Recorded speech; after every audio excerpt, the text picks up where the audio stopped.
கங்குவா படத்துடைய தோல்விக்கு பிறகு சூர்யா அவர்கள் நடிச்ச திரைப்படம் தான் ரெட்ரோ திரைப்படம். அந்த திரைப்படம் வந்து எப்பேற்பட்ட ஒரு பாதிப்பை வந்து ஏற்படுத்தியிருக்கு மக்கள் மத்தியில் அப்படிங்கிறதும் ரசிகர் மத்தியில் அப்படிங்கிற விஷயத்தான் நம்ம வந்து பேச போகிறோம்.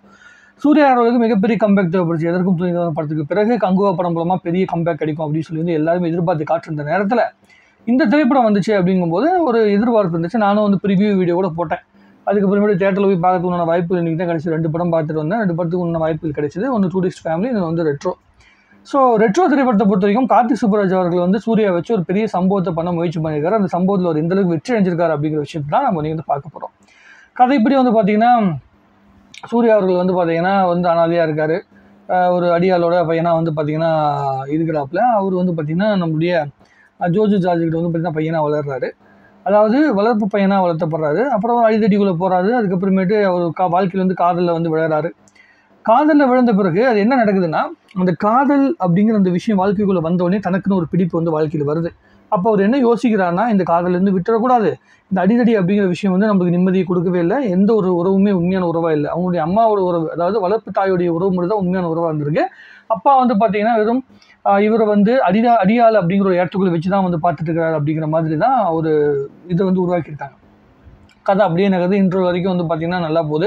முதல் 15 நிமிஷங்கள் வந்து சிங்கிள் ஷாட்டில் வந்து அந்த கல்யாணம் அந்த டான்ஸ் ஆடுற அந்த வீடியோ இருக்குல்ல, அந்த ஒரு பாட்டு வந்துச்சு, அந்த பாட்டில் எடுத்திருக்காங்க. அதில் ரொம்ப அற்புதமாக வந்து எல்லாத்துக்கும் உழைப்பும் போட்டிருக்காங்க. வெறும் வந்து டான்ஸ் ஆடுறது மட்டுமே இல்லாமல் அதை தாண்டி அந்த எப்படி சொல்கிறது, இந்த கான்வர்சேஷனாக இருக்கட்டும், நம்ம ஃபைட் சீக்வன்ஸ் ஆகட்டும், இது எல்லாத்தையுமே சிங்கிள் ஷாட்டில் எடுக்க முயற்சி பண்ணியிருக்காங்க. சூர்யாவுடைய உழைப்பு அதில் மிகப்பெரிய அளவுக்கு தெரியுது. கார்த்திக் சுப்புராஜோட இயக்கத்துடைய அந்த வலிமையும் வந்து ரொம்ப அற்புதமாக வந்து தெரியுது.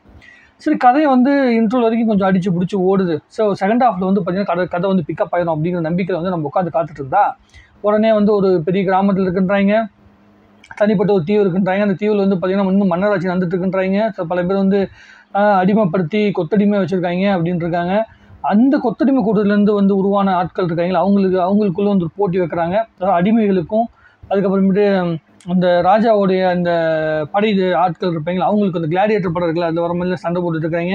இப்படி எங்கெங்கேயோ கதை நகருது. படம் வந்து ஒரு 2.5 மணி நேரத்தில் முடியும்னு சொல்லி ஆசைப்பட்டு இருந்தோம்னா படம் அப்படியே ஓடுது. 2.25 மணி நேரத்துக்கு படம் ஓடுது.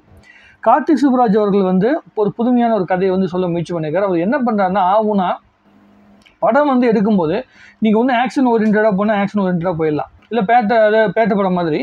அப்புறம் வந்து இல்லைன்னா ஒரு கேங்ஸ்டர் ஓரியன்ட் படம் போனால் கேங்ஸ்டர் படமாக போயிடலாம். இப்போ லவ் சீக்வன்ஸ் அப்படின்னு சொல்லிட்டு இந்த லவ்வரை வந்து கன்வின்ஸ் பண்ணுறதுக்காக அந்த காமெடி பண்ணுறேன்னு சொல்லிட்டு மூக்கில் வந்து இந்த கோமாளி மாதிரிலாம் பாலை வச்சுக்கிட்டு இவர் வந்து காமெடி சொல்கிற விதமாக இருக்கட்டும், ஸ்க்ரீன் பிளே நிறைய விஷயங்கள் வந்து முயற்சி பண்ணியிருக்காரு. பட் ஆனால் பேப்பரில் அழகாக இருக்கிற விஷயங்கள் வந்து ஸ்க்ரீனில் பார்க்கும்போது அது இன்ட்ரெஸ்டிங்காக இருக்கா அப்படிங்கிற ஒரு கேள்விக்குறி இருக்குது. ஃபர்ஸ்ட் ஹாஃப் பார்க்கும்போது கொஞ்சம் இன்ட்ரெஸ்டிங்காக இருந்துச்சு. செகண்ட் ஹாஃப் பார்க்கும்போது நம்மளை வந்து தயார்படுத்திக்கிட்டு நம்ம கார்த்திக் சுப்புராஜ் படம் நம்ம வந்து ரசிச்சே ஆகணும் அப்படிங்கிற ஒரு மனநிலைக்குள்ளேயே படம் பார்க்கணும் அப்படிங்கிற மனநிலைக்குள்ளேயே இருக்குது. ஜிகர்தண்டா படத்துடைய அந்த டெம்ப்ளேட்டையும் அப்படியே எல்லா படங்களுக்குமே பயன்படுத்துகிற மாதிரி ஒரு தோற்றம் இருக்குது. இதுக்கு முன்னாடி வந்த திரைப்படம் வந்துச்சுல்ல, கார்த்திக் சுப்புராஜோட படம் வந்து ஜிகர்தண்டா XX படத்துடைய அந்த ஸ்க்ரீன் பிளேவுடைய அந்த ஃபார்மெட் இந்த படத்தில் வந்து ரிஃப்ளெக்ட் ஆயிருக்கு. அவர் வந்து 90s வர கதை மாதிரியே இந்த படம் எடுக்கப்பட்டிருக்குன்னு சொல்கிறாங்க. 90s வந்த கதையெல்லாம் ஒரு ஓரளவுக்கு நல்லா தான் எடுத்திருக்காப்புல. பட் ஆனால் பெரிய ஸ்கேலில் பண்ணணும், பெரிய பட்ஜெட்டில் படம் பண்ணணும் அப்படிங்கிற மனநிலையில் வந்து படம் பண்ணும்போது நிறைய விஷயங்களை வந்து கார்த்திக் சுப்புராஜ் வந்து இன்னும் எப்படி சொல்கிறதுனா ஒரு ஷார்ட் ஃபிலிம் மேக்கர் அப்படிங்கிற அந்த மனநிலைக்குள்ளேயே உட்காந்து பார்த்துட்டு இருக்கிற மாதிரி தோணுது. அதில் வந்து நிறைய, அதாவது ஃபஸ்ட் ஹாஃப் பார்க்கும்போது ரொம்ப இன்ட்ரெஸ்டிங்காக, செகண்ட் ஹாஃப் பார்க்கும்போது விட்டாக ஓடுன மாதிரி ஒரு ஃபீலிங் இருந்தது. ரொம்ப நம்மளுடைய பொறுமையை சோதிக்கிற மாதிரி இருந்துச்சு. ஆனால் உழைப்பு, பயங்கரமான உழைப்பு வந்து சூர்யா அவர்கள் வந்து போட்டிருக்காரு. சூர்யாவுடைய உழைப்பில் எந்த வித தப்புமே கிடையாது என்னை பொறுத்த வரைக்கும். பட் ஆனால் அவர் வந்து கதை செலெக்ஷனில், திரைக்கதையில் வந்து கொஞ்சம் கார்த்திக் சுப்புராஜ் அவர்கள் வந்து மெனக்கிட வேண்டிய அவசியம் இருக்குது. அவர் நிறைய பேர் கிளாஸ் எடுக்கிறாரு. ஆனால் பேட்ட படத்தில் கொடுத்த அந்த எஃபெக்டாக இருக்கட்டும், இல்லை ஜிகர்தண்டா XXL கடைசி 40 நிமிஷத்தில் கொடுத்த அந்த ஃபீல் இருக்குல்ல, அந்த ஃபீலிங்ஸ் வந்து பார்த்திங்கன்னா இந்த படத்தில் வந்து கொடுக்க முயற்சி பண்ணியிருக்கிறாரு. பட் ஆனால் அது அந்தளவுக்கு ஒர்க் அவுட் ஆகலை அப்படின்னு தான் தெரியுது. ஏன்னா ஜிகர்தண்டா XXL அந்த மக்கள் வந்து மலைவாழ் மக்கள் வந்து பாதிக்கப்பட்டிருக்காங்க, அது நம்ம மீண்டு வரணும் அப்படிங்கிற ஒரு மனநிலை தான் நம்ம வந்து பார்த்தோம். அதே தான் இந்த படத்துக்குள்ளேயும் கிட்டத்தட்ட ஒரு தீவில் இருக்காங்க, அந்த மக்களுக்கு வந்து யாருமே வந்து வரல, அவங்க வந்து சிரிக்காமையே உட்காந்துருக்காங்க.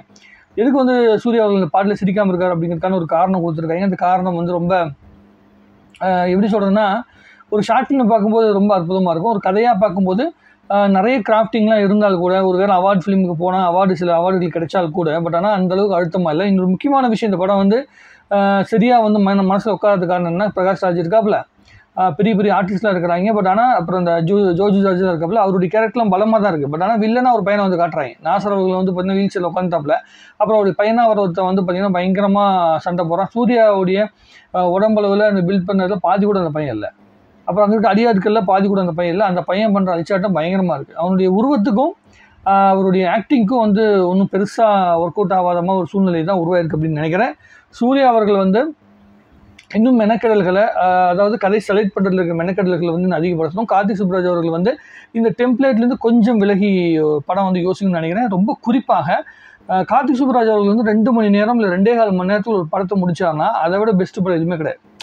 நீங்கள் வந்து என்டர்டெயின்மெண்ட்டாக நிறைய விஷயங்கள் பண்ணி மாஸ் மூமெண்ட்டாக நிறைய விஷயங்கள் உருவாக்குனா ஓகே, ஒன்றும் பிரச்சனை கிடையாது. பட் ஆனால் நீங்கள் வந்து மாஸ் படம் பண்ணுறேன்னு முடிவு பண்ணி கமர்ஷியல் படம் பண்ணுறேன்னு முடிவு பண்ண பிறகு அதுக்குள்ளே மெசேஜை வந்து நீங்கள் வலுக்கட்டாயமாக திணிக்கும் போது அந்த கமர்ஷியல் படமாகவும் அது இல்லாமல் மாஸ் படமும் இல்லாமல் வந்து தடுமாற ஆரம்பிச்சிடும். அதுதான் இந்த படத்துடைய மிகப்பெரிய பின்னடைவுக்கு உண்டான காரணம் அப்படின்னு நான் நினைக்கிறேன். படம் ஓரளவுக்கு வந்து பேசப்பட்டு இருக்குது. பட் ஆனால் இன்னும் வந்து ரொம்ப அற்புதமான படமாக இது இருந்திருக்கிறதுக்கு உண்டான வாய்ப்புகள் இருக்குது அப்படிங்கிறத நான் யோசிக்கிறது. சந்தோஷ் நாராயணன் மியூசிக்காக இருக்கட்டும், கேமரா ஒர்க்கு அது இதுன்னு எல்லாமே நல்லா பண்ணியிருக்காங்க. சூர்யாவோட லுக்கும் ரொம்ப நல்லா பண்ணியிருக்காங்க. பூஜா ஹெக்டே ரொம்ப நாளைக்கு இப்போ நல்லா நடிச்சிருக்காங்க. பட் ஆனால் இதில் என்ன ப்ராப்ளம்னா பூஜா ஹெக்டே நல்லா நடிச்சிருந்தா கூட இந்த படம் வந்து அவங்களுக்கான படமாக தான் இந்த படம் இருந்திருக்கு. இந்த லவ் ட்ராக்கை வந்து இன்னும் பலமாக்கியிருக்கலாம் அப்படின்னு வந்து எனக்கு தோணுச்சு. அது வந்து எவ்வளவோ அதில் சீன்கள் உருவாக்கப்பட்டாலும் அது இன்னும் அழுத்தமான ஒரு ஃபீலிங்ஸ் வந்து பார்த்திங்கன்னா நம்மளுடைய மனசுக்குள்ள உருவாக்க தவறிச்சு அப்படின்னு நினைக்கிறேன். எனக்கு பார்க்கும்போது இதெல்லாம் தோணுச்சு, அதான் சொல்லிட்டேன். மொத்தத்தில் ரெட்ரோ திரைப்படம் வந்து முதல் பகுதியை வந்து ஃபஸ்ட்டு வாட்டியை வந்து ரொம்ப அற்புதமாக பார்க்கலாம். செகண்டு பார்ட் இருக்குல்ல, ரெண்டாவது பகுதியை வந்து பார்க்கணுன்னா நீங்கள் கொஞ்சம் சிரமப்பட்டு தான் பார்க்கணும். ஒரு முறை இந்த திரைப்படத்தை தியேட்டரில் வந்து பார்க்க முடியும் அப்படிங்கிறது மட்டும் தான் நம்மளுடைய ரிவ்யூ அப்படிங்கிறது தான் இப்போதைக்கு சொல்லிடுறேன். உங்களுடைய கருத்துக்களை தாராளமாக கமெண்ட்டில் எழுதுங்க. சூர்யா அவர்கள் பாதி கிணறு தாண்டிட்டீங்க, அடுத்த படத்தில் முழு கிணறு தாண்டிடுவீங்க அப்படின்னு நான் நினைக்கிறேன். நன்றி, வணக்கம். வாழ்க தமிழ்நாடு, வாழ்க தமிழ் சினிமா.